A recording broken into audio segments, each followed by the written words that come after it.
बच्चों इस वीडियो के अंदर मैं बात करने वाला हूं आरपीएससी असिस्टेंट इंजीनियर 2013 और 2018 में प्रीलिम्स का जो इलेक्ट्रिकल इंजीनियरिंग के लिए पेपर हुआ था उसमें सब्जेक्ट वाइज कितने कितने क्वेश्चंस आए थे, वो क्वेश्चन थ्योरेटिकल थे, न्यूमेरिकल थे या फिर डायरेक्ट कोई फॉर्मूला आपसे पूछा गया था, ताकि आपकी जो प्रिपरेशन है उसके लिए आपको एक थोड़ा सा एक एनालिसिस से आपको थोड़ा सा ये पता चल जाए कि आपको जो प्रिपरेशन करनी है वो किस लेवल तक करनी है। तो देखते हैं इस वीडियो के अंदर क्या क्या है।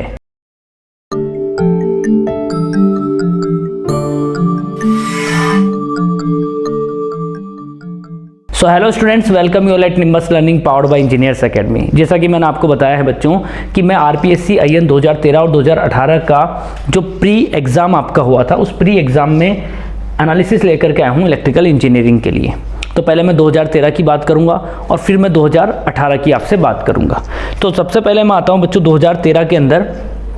तो आपको ये भी पता है कि यहाँ पर टोटल क्वेश्चन जो आते हैं आपके बच्चों 100 क्वेश्चंस आते हैं, ठीक है। मैं सब्जेक्ट वाइज यहाँ पर आपसे बात करने वाला हूँ। तो ये आपका प्री एग्जाम हुआ था 2013 के अंदर। सबसे पहला सब्जेक्ट आपका इलेक्ट्रिकल सर्किट्स है बच्चों, जिसको अपन नेटवर्क भी कहते हैं। इसमें टी का मतलब रहेगा बच्चों थ्योरेटिकल क्वेश्चन, एन का मतलब न्यूमेरिकल रहेगा और एफ का मतलब रहेगा कि डायरेक्ट कोई फॉर्मूला आपसे पूछा गया है, ठीक है। सो इलेक्ट्रिकल सर्किट्स में बच्चों आपसे थ्योरेटिकल 2 क्वेश्चन पूछे गए थे, ठीक है। न्यूमेरिकल जो थे वो टोटल आपके 10 क्वेश्चंस आए थे नेटवर्क में से, फॉर्मूला बेस्ड कोई क्वेश्चन नहीं था और टोटल आपके नेटवर्क के 12 क्वेश्चन आए थे आउट ऑफ 100। तो अच्छा वेटेज था बच्चों नेटवर्क सब्जेक्ट का। बात करता हूं फील्ड थ्योरी यानी ईएमएफटी, ठीक है। इसमें जितने भी क्वेश्चन आए थे बच्चों वो सारे के सारे थ्योरेटिकल्स आए थे। वैसे भी देखा जाए तो ईएमएफटी जो होती है, फील्ड थ्योरी जो होती है, इलेक्ट्रिकल इंजीनियरिंग के लिए बेसिक जो फॉर्मूले होते हैं जैसे मैक्सवेल इक्वेशंस हो गई, इस तरीके के बेसिक क्वेश्चन ही आपके पूछे जाते थे और यहाँ पर भी बेसिक ही आपके आए थे। न्यूमेरिकल 0 था, थ्योरेटिकल फॉर्मूला जो था वो भी 0 था। टोटल आपके 4 क्वेश्चन आए थे ईएमएफटी से। बच्चों इलेक्ट्रिकल मटेरियल्स की मैं बात करूं जिसको हम लोग मटेरियल साइंस भी कहते हैं बच्चों, थ्योरेटिकल 2 क्वेश्चन आए थे, न्यूमेरिकल 1 आया था, फॉर्मूले आपके नहीं आए थे, फॉर्मूला बेस्ड कोई क्वेश्चन नहीं था। टोटल आपके 3 क्वेश्चन यहां पर इसमें आए थे, ठीक है। उसके बाद मैं बात करता हूं बच्चों electrical measurement and instrumentation comma digital measurement. बच्चों ये जो टॉपिक है ना, ये आरपीएससी आईएन ने ऑफिशियल दे रखा है, पुराने में वैकेंसी के हिसाब से आपको सिलेबस बता रहा हूँ, ठीक है। तो डिजिटल मेजरमेंट्स भी आते हैं, थोड़ा सा डिजिटल मेजरिंग इंस्ट्रूमेंट्स भी जो है वो भी इसमें वेटेज रखता है। तो टोटल आपके थ्योरेटिकल क्वेश्चन 10 आए थे, न्यूमेरिकल 6 आए थे। और बच्चों देखो आप ये देख लो, यहाँ से लेकर यहाँ तक 2 सब्जेक्ट आपका पावर सिस्टम और मशीन के बाद मेजरमेंट ही आपका तीसरा सब्जेक्ट था जो सबसे ज़्यादा पूछा गया था और टोटल आपके 16 क्वेश्चंस आए थे। फिर मैं बात करूं बच्चों इलेक्ट्रॉनिक्स एंड कम्युनिकेशन। बच्चों इलेक्ट्रॉनिक्स का मतलब यहाँ पर बेसिक इलेक्ट्रॉनिक्स से है और कम्युनिकेशन आप जानते हो कम्युनिकेशन से, ठीक है। तो बेसिक इलेक्ट्रॉनिक्स के 5 थे, थ्योरेटिकल, न्यूमेरिकल 2 था, ठीक है, फॉर्मूला बेस्ड कोई क्वेश्चन नहीं था। टोटल 7 क्वेश्चन आपके आए थे बेसिक इलेक्ट्रॉनिक्स से। एंड कम्युनिकेशन, तो कम्युनिकेशन के यहाँ पर 0 क्वेश्चन आए थे, 0 थे, यानी कम्युनिकेशन जो था वो 2013 के अंदर कोई भी क्वेश्चन यहाँ पर आपसे नहीं पूछा गया था, ठीक है।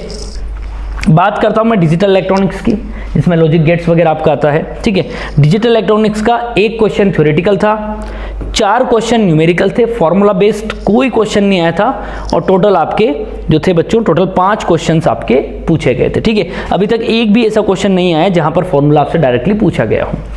मैं बात करूं micro processor systems and computer. बच्चों 2 सब्जेक्ट है ना, माइक्रो प्रोसेसर एक है और कंप्यूटर अलग है, ठीक है। माइक्रो प्रोसेसर के 2 क्वेश्चन आए थे, कंप्यूटर का 1 आया था, थ्योरेटिकल थे, ठीक है। 0 न्यूमेरिकल नहीं आया था, फॉर्मूला भी नहीं आया था। टोटल आपके वही 2+1 यानी टोटल 3 क्वेश्चन इस वाले पार्ट से आए थे। पावर इलेक्ट्रॉनिक्स 2 क्वेश्चन थ्योरेटिकल थे, 2 न्यूमेरिकल थे, फॉर्मूला बेस्ड कोई क्वेश्चन नहीं आया था। टोटल आपके 4 क्वेश्चन थे। कंट्रोल सिस्टम 5 क्वेश्चन आपके थ्योरेटिकल आए थे, 4 क्वेश्चन आपके न्यूमेरिकल आए थे, 2 क्वेश्चन आपके डायरेक्ट फॉर्मूला बेस्ड आए थे जिनमें आपसे डायरेक्टली फॉर्मूला पूछा गया था, ठीक है। उसके बाद टोटल जो क्वेश्चन आपके बने थे बच्चों वो 11 क्वेश्चन बने थे कंट्रोल सिस्टम। तो अच्छा वेटेज था कंट्रोल का भी। इलेक्ट्रिकल मशीन्स बच्चों 14 क्वेश्चन थ्योरेटिकल थे। 2013 का जो पेपर था बच्चों पूरा का पूरा आप देखो 60% क्वेश्चन आपके थ्योरेटिकल थे। 18 की भी मैं बात करूंगा कि किस तरीके से उन 5 सालों में चेंजेस आए पेपर के अंदर, वो भी अपन देखेंगे। तो मशीन में आपका 14 और 4 आपके न्यूमेरिकल्स थे, टोटल आपके 18 क्वेश्चंस आए थे, ठीक है, जो कि सबसे ज़्यादा थे।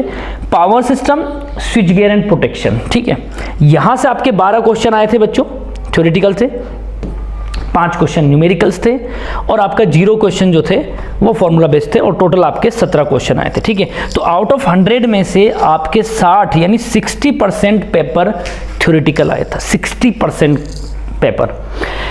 38 क्वेश्चन आपके जो थे वो न्यूमेरिकल पोर्शन था और 2 क्वेश्चन जो थे वो डायरेक्टली फॉर्मूला बेस्ड थे। ये आपका टोटल एनालिसिस रहा।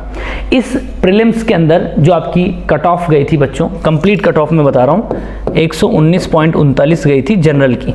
ये जनरल की कट ऑफ थी, उस टाइम पर उतना कंपटीशन था भी नहीं बच्चों, ठीक है, और कट ऑफ कम गई थी। आप सोचोगे सर ये तो बहुत कम कट ऑफ है ना, ये तो मैं सर आधा सिलेबस पढ़ के चला जाऊंगा तो भी काम हो जाएगा। बट बच्चों 18 में भी बात करेंगे, है ना, और फिर आप जानते हो 24 की भी बात थोड़ी सी करेंगे, ठीक है। तो मैं आता हूं बच्चों, अब आता हूं 2018। देखो कहाँ रह गए, 60 से 24 पर ही पहुंच गए। न्यूमेरिकल कहाँ पहुंच गया, 72 पहुंच गया, ठीक है। तो चेंज तो आया है ना। सर्किट्स की मैं बात करूं तो 18 के अंदर एक थ्योरेटिकल था, 6 न्यूमेरिकल्स थे, एक डायरेक्ट फॉर्मूला पूछा गया था और टोटल आपके 8 क्वेश्चन आए थे। फील्ड थ्योरी वही, एक क्वेश्चन थ्योरेटिकल था, वही 5 क्वेश्चन आपके न्यूमेरिकल्स थे, वेव वगैरह दे दी थी, है ना। तो इस तरीके से आपके क्वेश्चन आ गए थे। फॉर्मूला बेस्ड एक क्वेश्चन था, टोटल आपके 7 क्वेश्चन यहां से आए थे। मटेरियल की मैं बात करूं बच्चों तो तीनों क्वेश्चन थ्योरेटिकल थे, कोई न्यूमेरिकल नहीं था, कोई फॉर्मूला नहीं था, टोटल आपके 3 क्वेश्चन थे। Electrical measurement and instrumentation, digital measurement, बच्चों मेजरमेंट का वेटेज अब भी अच्छा था। 2 क्वेश्चन थ्योरेटिकल थे, 8 न्यूमेरिकल थे, बहुत बेसिक टाइप के न्यूमेरिकल आए थे और 10 आपके टोटल क्वेश्चंस थे, ठीक है। इलेक्ट्रॉनिक्स और कम्युनिकेशन, वही मैंने इनको अलग अलग कर रखा है। 3 आपके बेसिक इलेक्ट्रॉनिक्स के थे थ्योरेटिकल और एक आपका कम्युनिकेशन का थ्योरेटिकल था। 3 न्यूमेरिकल्स थे बेसिक इलेक्ट्रॉनिक्स के और 2 न्यूमेरिकल थे आपके कम्युनिकेशन के। 0-0 है, टोटल 6 और 3, यानी पिछली बार कम्युनिकेशन के 0 क्वेश्चन थे, इस बार कम्युनिकेशन के 3 क्वेश्चन ऐड किए गए हैं। तो 6 बेसिक इलेक्ट्रॉनिक्स के और 3 आपके कम्युनिकेशन के। डिजिटल इलेक्ट्रॉनिक्स बच्चों थ्योरेटिकल कोई क्वेश्चन नहीं था, न्यूमेरिकल थे सारे के सारे, 5 के 5 न्यूमेरिकल थे। वही ब्यूलियन अलजेब्रा दे करके, है ना, वो आपके जो बनाता है a bar plus b c बार, उसको सॉल्व करो, मिनिमाइजेशन टेक्निक्स जो होती है इस तरीके से, 0 और ये टोटल आपका 5 हो गया। Micro processor system and computer, बच्चों कंप्यूटर का कोई नहीं था यहाँ, एक आपका थ्योरेटिकल था, 6 आपके न्यूमेरिकल थे, 0, टोटल 7 क्वेश्चन आए थे। पावर इलेक्ट्रॉनिक्स 2 ही क्वेश्चन थे थ्योरेटिकल, इस बार न्यूमेरिकल 8 हो गए, पहले 2-2 का था यहाँ, अब 8 आए थे, यानी टोटल वेटेज आपका अब पावर इलेक्ट्रॉनिक्स का बढ़ गया था। मेरे कोर सब्जेक्ट आपका तो बढ़ना ही था वो तो। कंट्रोल सिस्टम 3 थ्योरेटिकल, 10 न्यूमेरिकल, एक फॉर्मूला बेस्ड क्वेश्चन था, टोटल 14 क्वेश्चन थे। भैया देखो वेटेज हाईएस्ट पहुंच गया, ये भी आपका मेन सब्जेक्ट है यहाँ पर। इलेक्ट्रिकल मशीन्स बच्चों theoretical 2 question, numerical 10 question, formula based 1 question आया था और 13 आपका टोटल वेटेज रहा था मशीन का, यानी 13 क्वेश्चन आपके मशीन के आए थे।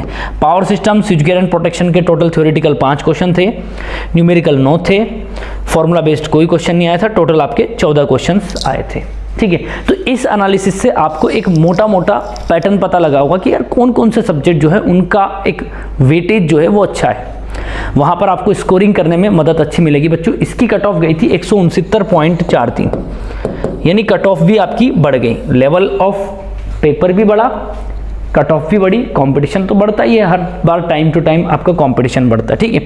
अब 2024 की मैं बात करूं तो आप नो डाउट इससे तो ज़्यादा मान के चलो, इससे कम तो आप लेके भी मत चलो, है ना, और 101% 200 प्लस तो आप लेके भी चलो, है ना, मतलब सेफ जोन के हिसाब से। आप खुद जानते हो, समझदार हो, आप भी मैथ पढ़ते हो कि सर इस तरीके का कंपटीशन रह रहा है, तो इतनी तो अपन को लेकर के चलना पड़ेगा सेफ स्कोर, ठीक है। ये एनालिसिस मैंने इसीलिए करवाया ताकि आपकी प्रिपरेशन को थोड़ा और जो है मजबूती मिले, थोड़ा सा आपका भी एक टारगेट फिक्स हो कि सर मुझे इस टारगेट के हिसाब से प्रिपरेशन करनी चाहिए, और मैं कह रहा हूँ बहुत ही अच्छे से आपका सिलेक्शन होगा। इवन सबसे ज़्यादा जो है गर्ल कैंडिडेट जो होती है, फीमेल कैंडिडेट जो होता है बच्चों, उनके चांसेस सबसे ज़्यादा होते हैं इस एग्ज़ाम में लगने के, क्योंकि गर्ल कैंडिडेट उतने रहते भी नहीं। तो आप अच्छी प्रिपरेशन करिए और गारंटी है आपका सिलेक्शन होगा अगर आप बढ़िया प्रिपरेशन करोगे तो। नेक्स्ट मैं बात कर लेता हूँ बैच की। तो बच्चों ऑफलाइन बैच जो है वो इंजीनियर्स एकेडमी के जयपुर सेंटर पर चल रहा है। एड्रेस आपको 138 सांगी public school near BMW showroom, Tonk road, Gopalpura, Jaipur, ठीक है। हेल्पलाइन नंबर है 9887582200, इस पर आप कॉल करके इंक्वायरी भी कर सकते हैं। और वही बात मैं बता दूं, ऑनलाइन बैच भी आपका चल रहा है डाउनलोड कर लें निम्बस लर्निंग का ऑफिशियल एप्लीकेशन, और या फिर हमारा हेल्पलाइन नंबर है 7374000888 पर आप कॉल करके भी इंक्वायरी कर सकते हैं। तो मुझे पूरी उम्मीद है कि इस वीडियो से आपको काफ़ी हेल्प मिली होगी और आप अपना एक टारगेट बना लेंगे, और अब उस टारगेट के हिसाब से आप अपनी प्रीलिम्स की, एटलीस्ट प्रीलिम्स तो निकलना चाहिए अभी हाल फिलहाल, है ना। तो अभी टारगेट अपना प्रीलिम्स से ही है, और मैं उम्मीद करता हूं कि आपको ये वीडियो अच्छा लगा होगा और उसी हिसाब से टारगेट बना करके अपनी प्रिपरेशन को स्टार्ट करिए बच्चों, ठीक है। मैं आपको एक इंपॉर्टेंट बात और बताना चाहता हूं कि ये 2013 का जो पेपर था बच्चों, इसमें 3 क्वेश्चन डिलीट किए गए थे। कितने बच्चों? 3 क्वेश्चन जो है, जो कमीशन था उसने 3 क्वेश्चन डिलीट किए थे। और 2018 का जो पेपर था बच्चों, इसमें थ्योरेटिकल में आपके मतलब टोटल जो है 7 क्वेश्चन डिलीट किए गए थे। तो बच्चों एक इंपॉर्टेंट बात मैं आपको ये बताना चाहता हूं कि कभी कभी एग्जाम में ये भी हो जाता है 3 क्वेश्चन उधर डिलीट किए, 7 क्वेश्चन इधर डिलीट किए, तो नो डाउट 2024 में भी एक आध क्वेश्चन तो ऐसा फंस सकता है। मैं आपसे ये कहना चाह रहा हूं कि अगर एग्जाम आप दे रहे हैं और किसी क्वेश्चन को आपने 2 बार कर लिया, आंसर नहीं बैठ रहा है, ठीक है, तो आप टेंशन न लें, आप समझ जाना कि कहीं ना कहीं डेटा में मिस्टेक है, आंसर में मिस्टेक है। तो एक आध क्वेश्चन में ऐसा हो सकता है, तो ज़्यादा ये नहीं कि आप बार बार उसको कर रहे हैं और अपने टाइम को वेस्ट कर रहे हैं, ठीक है। तो उस चीज़ का आप ध्यान रखना। ये भी मैंने आपको बता दिया कि कितने क्वेश्चंस जो है कमीशन ने डिलीट किए थे। तो आई होप आपको ये जानकारी अच्छी लगी होगी, और उम्मीद करता हूँ आप अपनी प्रिपरेशन को अच्छे से करेंगे और तैयारी करते रहिए बच्चों, और अपने सपने को पूरा करिए। All the best. If you really like the video, please hit the like button, share the video, subscribe to our YouTube channel and press the bell icon for the latest updates. Thank you.